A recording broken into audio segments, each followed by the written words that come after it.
Esse é o nosso programa Eclésia dessa noite. Estamos conversando sobre o livro do Êxodo, né? Um livro muito rico do Antigo Testamento, um livro que faz parte dos primeiros grandes livros do início da Bíblia, chamado de Pentateuco. O Padre Guido está aqui ao nosso lado, que é especialista no assunto, nas Sagradas Escrituras, é doutor em Teologia Bíblica. Em muitas ocasiões já conversamos aqui sobre assuntos bíblicos e hoje é mais um desses estudos. Aliás, Padre Guido, quando a gente fala Pentateuco e Torá, é a mesma coisa? Sim. Torá é uma palavra hebraica que significa a lei de Deus. Olha, a tua pergunta, Diácono Eric, me estimula a te dar uma resposta um pouco mais profunda. Exatamente na parte central que vamos ver daqui um pouquinho, quando Deus entrega os 10 mandamentos, os 10 mandamentos eram na Torá. Certo. Mas dentro dos 5 livros do Antigo Testamento, Pentateuco, Gênesis, Êxodo, Levítico, Números e Deuteronômio, encontramos mais 630 mandamentos menores. Moisés, mesmo não recebendo o ditado de Deus, sentiu a necessidade de colocar por escrito também leis humanas, certo? Para poder disciplinar aquele povo. Ah, por isso então que os 5 livros também são chamados de Torá, por essa razão? Exato. Porque lá contém todas essas leis e os seus pormenores. Perfeito. Daqui a um pouquinho falaremos dos 10 que nunca mais poderão ser modificados na história. Certo. Adianto já isso. São os 10 mandamentos. Né? E a observância dos 10 mandamentos levará o povo e levará também cada um de nós à realização do ideal de Deus, que é a nossa santificação. Só para completar, antes que a gente retome o raciocínio aqui, desculpe interromper o senhor, é que eu lembrei que no bloco anterior eu disse que o senhor faria um comentário sobre a relação de Deus com Moisés. A maneira que Deus falava com Moisés era da mesma maneira que Deus falava com todos os profetas? E acrescento mais uma pergunta ainda. Sim. É verdade que Moisés era gago? Vamos responder com a segunda pergunta. Era mesmo gago. Inclusive, quando Deus diz para Moisés de fazer isso e aquilo, ele responde, mas como é que vou fazer se eu tenho esta palavra que está escrita na Bíblia, tenho dificuldade em falar. Certo. Certo? Entre aspas, parece que vários líderes no mundo tinham este problema. Até o imperador Júlio César era gago. Olha só. Miguel Ângelo.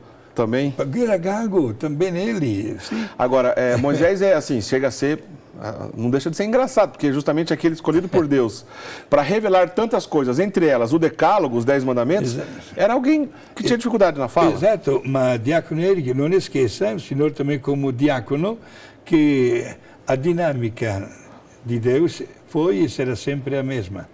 Escolhe as pessoas, humanamente falando, menos capacitadas para realizar o seu desígnio de bem para a humanidade inteira. Né? Agora, a comunicação de Deus com Moisés supera a nossa expectativa. Era uma comunicação muito profunda. Tinha algumas manifestações externas. No começo temos também até uma certa dúvida. Por exemplo, quando Moisés pergunta para Deus, mas quem é o Senhor? Deus responde, eu sou aquele que sou. Moisés quase não entende. A certo ponto Deus diz para Moisés, joga um pouquinho a tua vara no chão. Moisés obedece. E, de repente, vira uma cobra. Ele fica assustado. Depois, novamente, volta a ser um bastão. Um cajado. Exato, um cajado. Depois, a certo ponto, Deus diz ainda para Moisés, olha a tua mão direita. Moisés olha para a mão. De repente, a mão se transforma com chagas de lepra. Agora Deus lhe diz, bota a tua mão no peito. Ele bota, obedece, novamente a mão está curada. Isto é, Deus se manifesta através até de sinais extraordinários, não comuns. Certo? Agora, a linguagem que Deus usa com Moisés é profunda. E Moisés acaba não somente acreditando, mas transforma completamente a sua vida para que os outros também tenham o santo temor de Deus. Não se trata de um Deus que castiga, mas se trata de um Deus que merece respeito e diante do qual não se admite não somente traição, mas também infidelidades. Olha que exatamente neste livro do Êxodo, exatamente no capítulo 20, quando Moisés desce do alto do Monte Sinai, carregando consigo as tábuas com os 10 mandamentos, de repente chega ao ouvido dele o som de música, de bagunça, né, de danças, e pergunta, mas o que aconteceu? E aí fica sabendo que o povo, enquanto estava cansado de esperar pela chegada de Moisés, havia recolhido o ouro de brinco, de anéis, e havia transformado o ouro num bezerro e estavam fazendo festa adorando o bezerro de ouro. E aí, meus amigos, Moisés não enxergou mais nada. Quebrou as tábuas da lei de Deus, revoltado contra a dureza do coração do povo. Deus falava não somente através de um diálogo, mas também até de profundas emoções. Resultado, quando o povo viu Moisés, notou que o rosto dele era branco. Tinha tido usamos a palavra teológica, teofania. Isto é uma manifestação de Deus extraordinária, uma linguagem nova, que tinha acontecido para Moisés, porque tinha ficado ao lado de Deus. E este Deus recebe, neste livro do Êxodo, as queixas, desculpa a expressão, do povo. Porque quem começa a acreditar de estar no caminho certo e enfrenta o deserto por anos inteiros, para cá e para lá, começa a ter saudade das cebolas do Egito, né, do bem-estar que tinha lá no Egito. É porque passaram a ter uma vida deslocada, não mais confortável, como tinham naquele período, né? Muita gente nascia no deserto, sem nenhum recurso, morria também no deserto.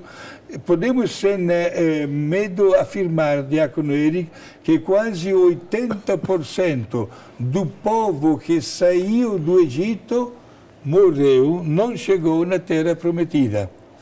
A maioria das pessoas que chegaram na Terra Prometida acabou nascendo no Egito, porque acampavam no povo, de dia ficavam até meses num lugar, e depois continuavam mais um pouco, depois não tinham uma orientação. Inclusive, se nós quiséssemos, através dos lugares citados no livro do Êxodo, reconstruir esta viagem, podemos notar que voltaram para o mesmo lugar várias vezes, não numa só. Era lá no deserto, né? Mas no final chegaram. Padre Guido, o faraó, né, no processo de libertação que começou com Moisés, na expressão em nome do Deus dos Hebreus, né? Na mentalidade egípcia, a palavra hebreu era aplicada, obviamente, para uma pessoa que não tinha, um grupo de pessoas que não tinha prestígio, né? Quando a gente fala os hebreus no Antigo Testamento, a gente está se referindo aos judeus? Sim. Judeus seria mais morador da Judia, certo? Judeia. A Judeia, isto é a região base da Palestina. Certo. São 3 regiões: Galileia no norte, Samaria e Judeia. Certo. Ok. Agora, na mentalidade egípcia, hebreu era uma pessoa que pertencia a grupos de um povo que não tinha nenhuma afirmação na sociedade. E era considerado, infelizmente, Diácono Eric, como vagabundos e bagunceiros. Olha só. Portanto, era um povo humilhado e também frustrado. Quer dizer, o povo dessa antiga aliança, que eram os hebreus, apesar de ter uma região específica na Judéia, de onde vieram os judeus e os hebreus, se trata de um único povo, na qual todos representam a antiga aliança. Isso está certo, né, Padre Guido? Perfeito, né? E por que estou sorrindo? Parece incrível, mas temos que respeitar a história. Não vamos pensar na Palestina como um país grande estamos aqui no Brasil. Não, não vamos logo... Vamos esquecer o nosso querido Brasil neste momento, diante das dimensões, porque do norte ao sul da Palestina era como da cidade onde estou morando, Bauru, até Campinas, 280 quilômetros só, em 3 regiões. E por incrível que pareça, Diácono Eric, o relacionamento e o respeito dos povos destas 3 regiões não era dos melhores. O galileu não se dava com o samaritano. O samaritano detestava, né, o judeu. Não existia um bom relacionamento. Aliás, temos até passagens na vida de Jesus que quis dar um basta a este tabu. Chega desta bagunça. São pessoas como nós. Pegamos aquela imagem de Jesus que realiza um milagre na Judeia, curando 10 leprosos, e dos 10, somente um voltou para agradecer a Jesus pela cura recebida. E Jesus ficou, desculpe a expressão, chateado, porque chegou a dizer, mas como, não foram 10 que foram curados? Onde estão os outros 9? Por que voltou somente este estrangeiro, que era samaritano? Era considerado até, mesmo falando o mesmo idioma, um estrangeiro. Olha só. E Jesus quis dar um basta nisso. Quando Jesus contou a parábola do bom samaritano que cuidou daquele homem que foi vítima de um assalto, diz que aquele cara era um samaritano. E o assalto aconteceu entre Jerusalém e Jericó, isto é, novamente na Judeia, em pleno deserto. Mas passou por lá um sacerdote, uma pessoa do culto, passou um levita também, que era um ajudante do culto, e uma das leis da Torá, assassinada por Moisés, afirmava que o sacerdote, está no livro do Levítico, o sacerdote ou os ministros do culto, se por acaso sujavam as mãos com sangue, não poderiam presidir a cerimônia. E aí acontece que este sacerdote e este levita, citado por Jesus na parábola do bom samaritano, preferem deixar o cara meio morto para não faltar, olha só a hipocrisia, gente, para não faltar a celebração que deviam de presidir. E é justamente o samaritano que vai levar para a hospedaria, para cuidar, etc. Né? Exato. Era assim. Portanto, é um povo que, quando fez esta experiência lá no Egito, não era bem visto pelos egípcios, que, inclusive, os egípcios exploravam este povo. E porque notavam que, digamos assim, a graça de Deus assistia a este povo. Aliás, é o caso já de anunciar que não foi fácil nem para Moisés, não porque era gago. Deus se serviu do irmão dele, Arão, né? Como intérprete do pensamento de Moisés, diante do pedido oficial feito ao faraó de deixar o povo sair, a resistência do faraó foi grande. E aí temos aquela passagem que ocupa 3 capítulos do livro do Êxodo, né? Capítulo 10, 11 e 12, com a descrição dos castigos mais conhecidos como pragas do Egito. Quando o senhor falou dos 10 leprosos agora há pouco, eu lembrei das 10 pragas, justamente eu ia lembrar, né? Eu ia lembrar na sequência. Explica todo esse episódio para a gente entender bem sobre essa passagem do Êxodo. Exato, né? Moisés, apesar dos seus limites, né, quanto o avô era gago, né, se apresentou. E aconteceram até milagres na frente do faraó. Por exemplo, né, que quando o faraó perguntou que sinal você me está dando que você está vindo em nome de Deus, do vosso Deus. E aí, pronto, Moisés novamente jogou o seu bastão no chão, que virou uma cobra. Aí está escrito que o faraó chamou os seus secretários. Os magos? Os magos. E também eles fizeram a mesma coisa e viraram cobras. Só que a cobra de Moisés acabou engolindo todas as demais cobras. Olha, Se nós olhássemos para este episódio, não sei se é o caso de dizer agora, nesse nosso programa, Diácono Eric, numa visão de exorcismo, nós podemos notar que o gesto de Moisés é obra de Deus, o gesto dos magos é obra do demônio. E Deus sairá sempre vitorioso sobre o mal, autor do mal. Vejam só, meus amigos. Mas o coração, diz a Bíblia Sagrada, o coração ficou mais duro ainda. O faraó, não. Aí aconteceu outro episódio das águas que viraram sangue. Aqui então essa já, na parte da água, faz parte das 10 pragas do Egito. Exato. Então, toda a água virou sangue, menos a água que estava à disposição para o povo hebreu que estava lá. Uma invasão de rãs, depois os mosquitos, depois as moscas, depois uma peste nos animais, úlceras, chagas, chuva de pedras, gafanhotos, trevas e escuridão para o lugar onde estavam os egípcios, etc.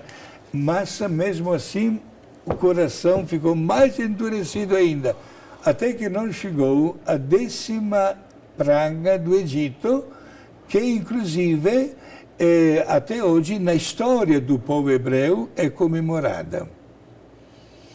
Trata-se da morte dos primogênitos. Deus disse para Moisés: avisa o teu povo, cada família pegue um carneiro macho de 1 ano, mate o carneiro e pinchem com o sangue do carneiro as portas das vossas casas. Façam isso na parte da tarde. Fiquem todos dentro da vossa casa.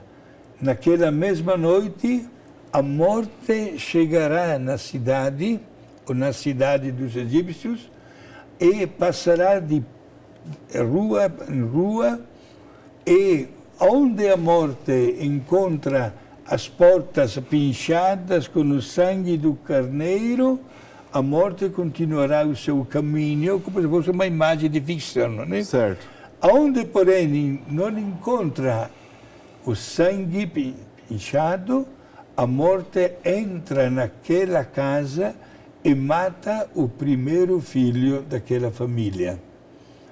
Diz o livro do Êxodo, né, que foi a noite mais horrível, de gritos que se elevaram até ao céu, porque ao passo que não acontecia nada nos bairros dos hebreus, o restante da cidade dos egípcios, era uma morte atrás da outra. Inclusive, um menino, filho do faraó. Foi exatamente diante da morte do menino que o faraó, sem nenhuma convicção, e justifico esta minha expressão daqui a um instantinho, deixou o povo sair. E poucos dias depois, o povo saiu mesmo. Mas o coração do faraó ficou mais endurecido ainda e irá chegar a mandar o exército à procura deste povo. Imagina 650 mil pessoas, né? E aí acontece uma sequência mesmo, não temos outra palavra, uma sequência de intervenções diretas de Deus em benefício deste povo para que possa alcançar o seu objetivo de chegar à Terra Prometida. Uma pergunta que várias pessoas me fazem: Padre, o senhor é biblista, gostaria de saber, se nós olharmos o mapa mundi, notamos que do Egito para a Terra Prometida, se uma pessoa segue o caminho do mar, isto é, no litoral, né, chegaria, diríamos em português, em 2 toques. Em pouco tempo. Em pouco tempo. Por que o povo preferiu descer na península do Sinai, etc.? porque quem morava na beira do povo... Na beira do mar? Exato, na beira do mar, eram os filisteus.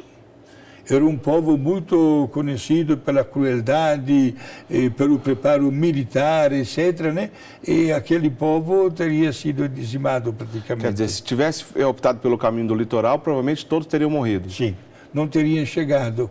Por isso, preferiram exatamente. E aí acontece toda uma sequência, né?